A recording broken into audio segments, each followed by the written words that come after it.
Hey, Bob Carr here with another episode of the Bob Carr Show. In the studio today, Mr. Ed Reilly. Ed, happy to see you. Thank you. It's great to see you again. You know, Bob, we've known each other for probably 45 years. Been a while. And I can tell we've grown well together with our gray hair. But in any event, it's good to see you again. Likewise, sir. Likewise. So what brings you in the studio today? Well, it's interesting. As you know, I served 20 years as a local elected official, and my public service is done almost 2 years now. But there are issues which are public policy issues which I think we need to talk about and educate people about. The most current one on my radar is a constitutional referendum that will be on the ballot in November. And Bob, as I go around the stores and shops and businesses I visit, nobody knows it's coming, and I think it's an important one that everyone needs to be educated about. So if I may, I'd like to get into that a little bit. Absolutely. So you probably don't remember 1991, but there was actually a referendum on the ballot that asked the citizens of Maryland, do they want abortion to be legal in the state? And by about 65%, 35%, they said yes. So for the past many decades, abortion has been available in Maryland up to the 9th month of pregnancy. So if a day before the baby's born, a woman could have an abortion. It's the law. It's been the law. And this upcoming constitutional referendum doesn't address that. All it does is move it from the codified law of the state of Maryland and puts it in our state constitution. It doesn't expand it. It doesn't restrict it. It just clarifies where it appears for personal reference. Now, if that was only thing that happened with this upcoming constitutional amendment, there's not much to talk about because we're not changing anything. But the manner in which the referendum is being presented to the citizens is very concerning. For instance, it says every person has a component, as a central component of an individual's right to liberty and equality, has the fundamental right to reproductive freedom. And that will be the name of the referendum. Now, how many people know about this?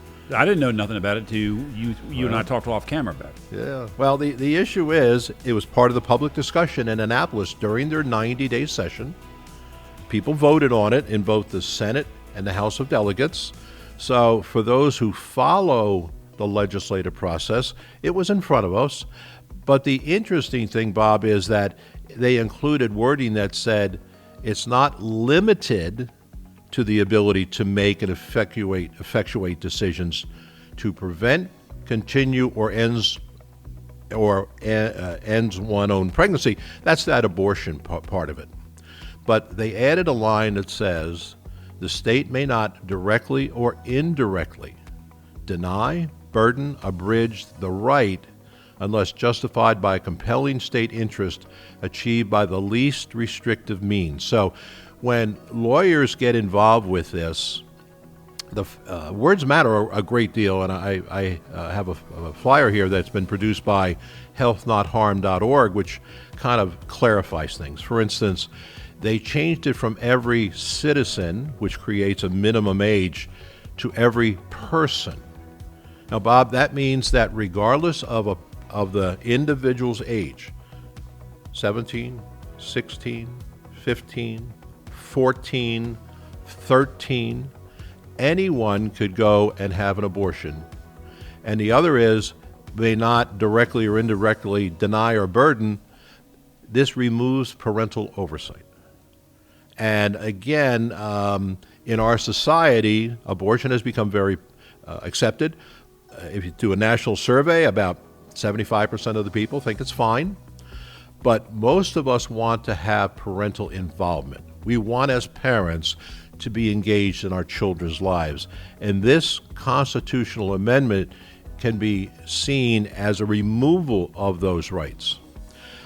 There's also an interesting thing that says there's no definition of reproductive freedom. Now, Bob, in the last, I'm 74 years old. In the last 20 years, reproduction and bodily activities have changed a lot from my youth.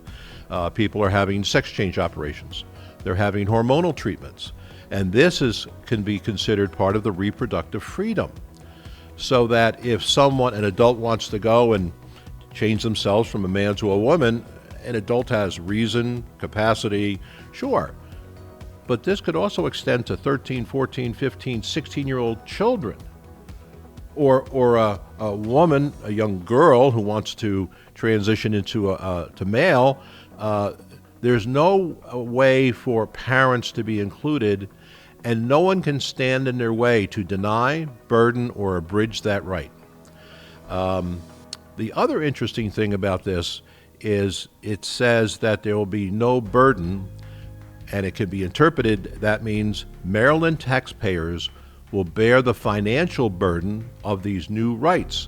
So, we pay an awful lot of money in our health insurance for a lot of things. But currently, we don't pay through our health insurance for sex change. For a young person who wants to prevent their natural hormones from developing, there's no payment for suppression of hormones in our current policies.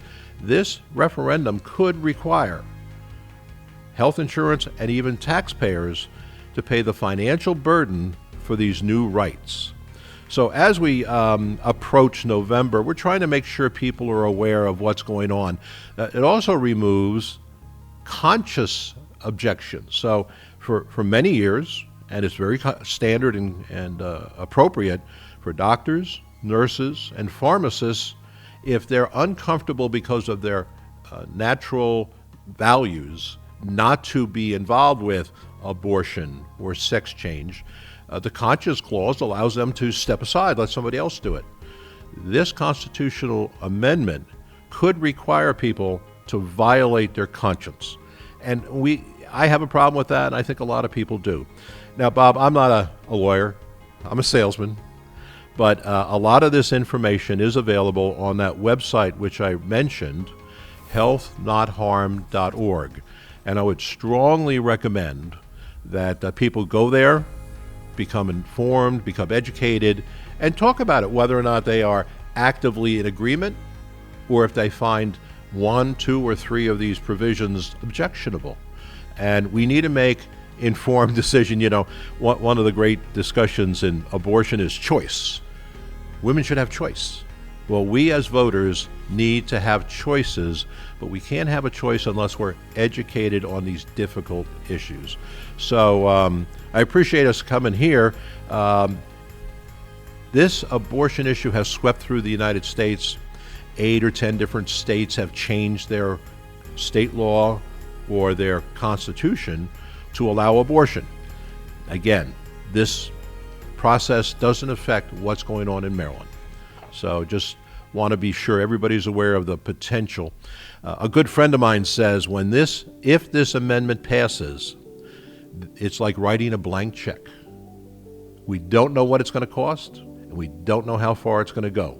But we're very, very concerned, especially about the parental rights. So if I heard you right, the way it's written with the word people, a 13-year-old boy or girl could go around their parents, and their parents couldn't do a darn thing. Exactly right. And now, it's interesting you say that, because even in 2021, there was a mental health initiative that was passed by the General Assembly. I was in office at the time, and it said anyone 12 years old or older can seek mental health care without parental consent. So this referendum is just another step on the path of extending adult rights to young people. And if for instance, this came up because a young 12-year-old committed suicide, parents didn't know about it, the school didn't know about it, and what they were trying to do is remove barriers so children would feel free to go to a doctor, a school counselor. If they don't feel comfortable going to the parent, maybe they could go to someone else, and that person would not be in violation of the law. If we have a 12-year-old or 13 or 14-year-old that has a mental health issue, the parents need to know. And same thing with this medical issue. Well, you think with mental health, you think, I understand what you're saying, but maybe a 12, 13-year-old will feel comfortable talking to their parents. You know, Bob, we have that's a tricky thing. It can be, couldn't it?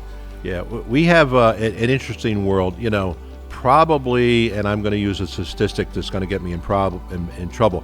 Probably 60% of our households have a mom, a dad, and what they call a nuclear family, all kind of floating around each other.